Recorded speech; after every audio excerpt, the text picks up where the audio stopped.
الشيطان الرجيم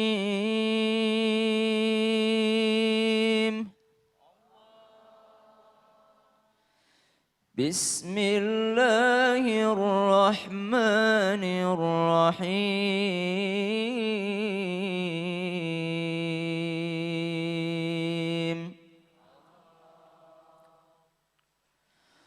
ولو أنهم رضوا ما آتاهم الله ورسوله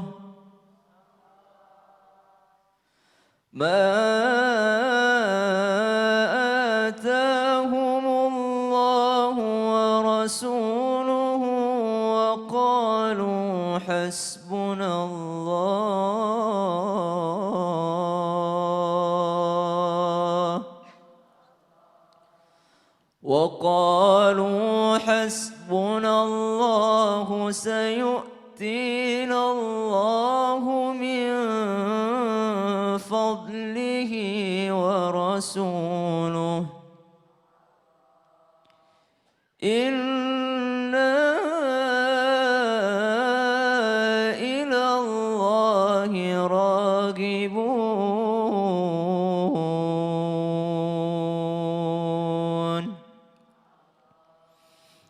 Al-Quran surah At-Taubah ayat 59. Ayat ini menyangkut dengan sahabat datang kepada Rasulullah. Kemudian Rasulullah lagi bagi-bagi zakat. Ada harta yang disimpan Rasulullah. Kemudian Rasulullah itu tidak pernah menyimpan harta lebih daripada 1 hari. Karena Rasulullah tidak merasa jodoh dengan dunia. Rasulullah merasa bahwa harta itu bukan jodohnya, bukan harta yang diinginkan Rasulullah. Akhirnya ketika ada harta yang dimiliki Rasulullah langsung dia bagikan. Tidak cukup 1 hari habis yang ada di rumahnya. Harta-harta tersebut yang ada pada Rasulullah kemudian dibagikan kepada orang-orang yang ada di Madinah. Ada kaum Ansar dan ada kaum Muhajirin. Pintar ibunya yang warna pink. Mbaknya juga pintar yang warna pink. Qalu hasbunallah. Kemudian walau annahum radu ma atahumullahu min fadli sayu'tina Allah. Allah Subhanahu wa taala ingatkan dalam ayat ini bahwasanya Rasulullah ketika membagi itu orang-orang yang munafik, orang-orang yang ada penyakit hati di dalam dirinya, orang Islam tapi ada penyakit hati dalam dirinya itu mengatakan, "Wah, Rasulullah tidak adil kamu nih. Wah, Muhammad tidak adil cara baginya nih. Banyak ya di antara kita yang dikasih bagian lebih besar daripada kita. Masa kita lebih kecil daripada yang itu?" Maka turunlah ayat ini. Walau annahum radu ma atahumullahu wa rasuluh.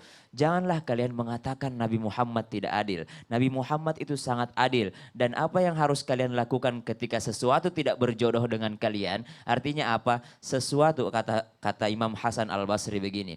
Saya tidak pernah risau dengan rezekiku. Karena apa yang sudah ditetapkan untuk menjadi milikku tidak mungkin akan dimakan oleh orang lain. Apa yang sudah ditakdirkan untukku tidak mungkin ditikung sama orang lain. Makanya aku menjalani hidupku dengan sangat tenang, aman dan nyaman. Karena yakin hasbunallah, cukuplah Allah bagiku. Inna ilallahi ragibun. Sadaqallahul azim. Masya Allah. Jadi kita harus yakin segala sesuatunya itu sudah ditetapkan sama Allah. Tidak ada yang tidak mungkin di Betul, dunia Pak ini. Ustadz. Yang Iya. ada karena tidak mau. Karena tidak mau. Tidak ada yang tidak bisa di muka bumi. Karena memang dia tidak berusaha. Betul. Dulu kita tidak tahu membaca, akhirnya kita tahu membaca. Benar. Karena belajar, ada proses. Ada kemauan. Ada proses juga, kemauan, proses. Dalam kita ta'limul muta'alim, bimbingan bagi orang penuntut ilmu, tidak boleh kita berdiam diri, harus ada usaha. Betul. Dan banyak faktor sih. Banyak faktor yang menyebabkan kita itu jadi seperti itu ya. Jadi yang jelas tapi ini adalah kembali kepada diri kita sendiri. Kalau kita nggak mau merubah nasib kita, Allah nggak akan rubah juga nasib kita. Tapi nggak usah khawatir tadi kata Pak Ustadz Syam tadi. Bahwa kalau itu memang rezeki kita nggak mungkin ditikung sama orang gitu loh. Mau bagaimanapun caranya tetap akan lari ke kita juga. Ini Masya Allah luar biasa nih pelajaran banget buat kita semuanya nih. Coba makanya tadi saya udah mau janji kasih kesempatan sama jamaah yang ada di studio nih. Yang mau bertanya sama Pak Ustadz Maulana, Ustazah Oki, Ustadz Syam boleh silakan Ibu.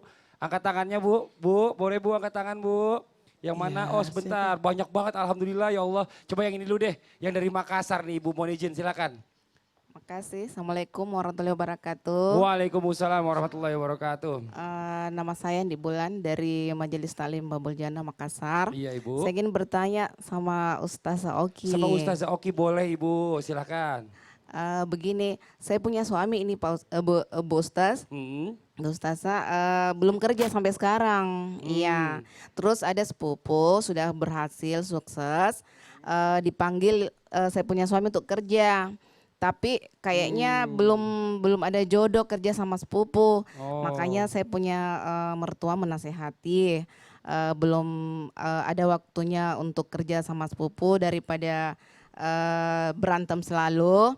Mungkin Tuhan belum kasih jalan ke sana. Jadi pertanyaan saya, mengapa belum ada jodohnya kerja sama sepupu ini Ustazah? Oke. Kasih ya. Itu aja Ibu pertanyaannya. Ya, Tepuk tangan dulu dong. Terima kasih banyak. Ini bagus banget nih pelajaran buat kita semuanya juga. Kalau boleh saya review sedikit. Sebenarnya Ibu ini menanyakan gini. Sebenarnya dia mau bekerja sama sepupunya. Sepupunya udah sukses. Nah suaminya ini ternyata mau kerja sana tuh gak jadi-jadi. Batal terus. Sampai mertuanya bilang udahlah gak usah lah kerja sama sepupu. Nanti malah jadi berantem. Nah sekarang yang jadi pertanyaannya.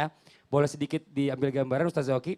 Mohon penjelasan lebih dalam, apa penyebab tidak berjodoh? Apakah Allah itu sudah menetapkan segala sesuatunya? Mohon izin waktunya, silakan Ustaz Zoki. Baik, Ibu dan Bapak yang dimuliakan oleh Allah Subhanahu wa Ta'ala, apa sih penyebab pada akhirnya kita tidak berjodoh terhadap sesuatu? Kalau kita ngomongin jodoh identik dengan pasangan ya Bu, tapi coba kita bahas lebih luas lagi. Tadi pertanyaan Ibu, kok nggak jodoh dengan pekerjaan? Udah ngelamar ke sana ke sini nggak dapat juga kerjaannya, atau udah dapat pekerjaan itu tapi kita nggak nyaman kerja di sana. Kan kalau kerja kita pengen nyaman ya Bu ya. Mau gaji segede apapun kalau kita nggak nyaman rasanya nggak enak dalam menjalankan pekerjaan. Kok nggak jodoh juga, kenapa ya? Lihat ternyata semuanya adalah qadarullah, adalah takdir dari Allah. Bahkan daun-daun yang berguguran saja sudah menjadi takdir dari Allah. Allah sudah tahu itu. Allah tahu di masa dunia ini kita akan memilih pilihan-pilihan apa. Kita ini manusia bebas memilih Bu. Memilih jalan baik silakan, memilih jalan buruk silakan, dan Allah tahu sebenarnya pilihan-pilihan kita. Sudah takdir dari Allah Subhanahu wa Ta'ala, bagaimana Allah Subhanahu wa Ta'ala sebelum menciptakan langit dan bumi sudah 50.000 tahun sebelum itu menciptakan takdir untuk seluruh makhluknya. Nggak jodoh dalam pekerjaan ini. Atau ada juga kejadiannya kita ditemenin sama temen untuk melamar sebuah pekerjaan, kita yang pengen sekali pekerjaan itu, temen yang malah dapet. Ada yang begitu. Atau kalau kita sambungkan misalnya, kisahnya lucu ya, kisahnya Abu Darda dengan Salman Al-Farisi. Abu Darda yang ingin menikah dengan seorang gadis Ansor, Salman Al-Farisi yang menemani Abu Darda, malah perempuannya sukanya sama Salman Al-Farisi. Lihat, itu kok bisa terjadi seperti itu? Karena sudah dituliskan oleh Allah, takdir dari Allah Subhanahu wa Ta'ala, bahwa ketika ada seseorang di muka bumi ini ingin memberi manfaat padamu, gak akan pernah terjadi kalau bukan takdir dari Allah. Kalau seluruh orang di muka bumi ini ingin memberikan mudorot bahaya untukmu, nggak akan pernah terjadi tanpa seizin Allah. Lihat, sudah takdir dari Allah Subhanahu wa Ta'ala. Kemudian yang kedua, kok kita nggak dapat jodoh kan rezeki ya Bu? Jodoh kan rezeki, kok kita nggak dapat rezeki tersebut, nggak dapat jodoh tersebut, bisa jadi karena begitu banyak maksiat yang kita lakukan di muka bumi ini. Salah satunya misalnya menyekutukan Allah, la tusyrik billah, inna syirka la dzulmun azim. Jangan menyekutukan Allah, sesungguhnya perbuatan syirik adalah sebuah kezaliman yang besar. Bisa jadi kita maksiatnya terlalu banyak sehingga menutup pintu-pintu rezeki itu. Syiriklah kepada Allah. Ketika nggak dapat pekerjaan, akhirnya frustasi, akhirnya lewat ke orang-orang pinter katanya orang syirik pinter, ya, katanya iya, sih pinter katanya gitu. Pinter. Tapi kalau pinter harusnya dia lebih kaya dong, atau dia lebih hebat, itu kan harusnya ya. Datang ke orang-orang yang seperti itu, atau misalnya ditolak cintanya datang ke orang-orang seperti itu, nggak percaya pada Allah. Banyak buat maksiat yang kedua dan ketiga menunda-nunda untuk bertaubat dan tidak beristighfar. Karena di surah di surat Nuh di ayat 12 sampai 12 disebutkan kalau ingin ada hujan lebat, ingin banyak anak, ingin banyak harta, banyak-banyak beristighfar. Masya gitu. Allah, ini luar biasa banget nih pelajaran banget Ibu ya, jelas ya. Gunanya salat sunat istikharah. Istikharah. Dan salat sunat istikharah itu bukannya pasangan hidup. Betul. Termasuk usaha. Betul banget. Ibu Andi gimana, jelas Ibu ya? Terima kasih banyak Ibu, pertanyaan luar biasa. Tepuk tangan sekali lagi dong buat Ibu Andi. Nah ini buat jamaah yang ada di studio dan juga jamaah yang di rumah, jangan kemana-mana. Sesaat lagi kita akan simak bersama ada tayangan informasi tentang tata cara berwudu yang benar dalam segmen Mengenal Islam. Jadi tetap di Islam itu Indah. Jamaah Oh jamaah. Alhamdulillah.